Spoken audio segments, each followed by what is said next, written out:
Вчера в парламенте внесли изменения в закон об электроэнергетике. В чем суть этих изменений?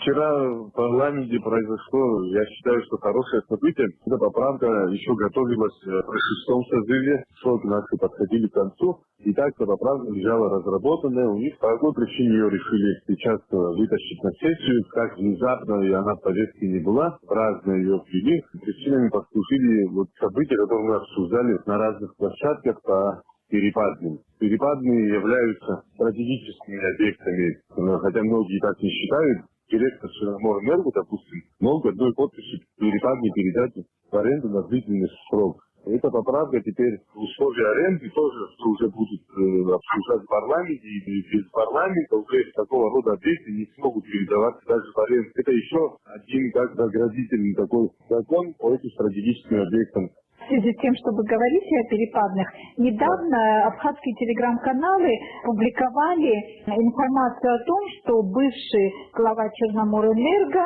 ныне депутат парламента и приватизировавший Сухумгэс Резо Зантария, намерен взять в аренду перепадную ГЭС-2. Скажите, пожалуйста, как бы вы охарактеризовали вот эту инициативу Резо Зантария?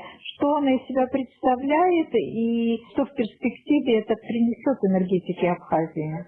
Мы когда еще 2 года назад эти вопросы обсуждали, там было по этим перепадным 3 претендента, 3 заявки. Компания Битригер претендовала на аренду тоже, потом Сухумгэс, 3-я заявка была от Ливана Мигурния, это Ингурге. Самые выгодные условия для Абхазии были заявки Ливана Мигурния, но так получилось, что политические силы, которые у нас есть, решили эти перепадные передать не Ливану Мигурния на лучших условиях, а почему-то Резо Зантария с худшими условиями, где говорится о том, что примерно 30% будет идти генерация в нашу энергосистему, а 70% до окупаемости проекта, это 25 лет, там срок аренды, будут на свои нужды тратить те, кто берут в аренду. С такой позиции многие были не согласны и в парламенте, и в обществе были возмущения, что вообще такие подходы к таким объектам серьезным, чтобы вы понимали, для строительства подобного объекта десятки миллиардов рублей нужно затратить. И здесь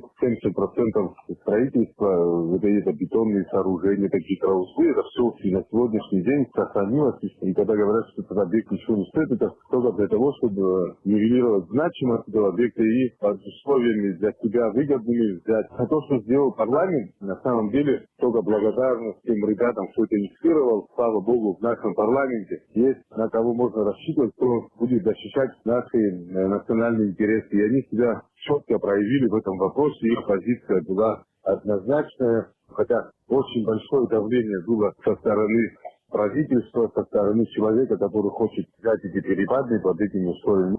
А вам известно, как отреагировал Резо Зантария на ситуацию?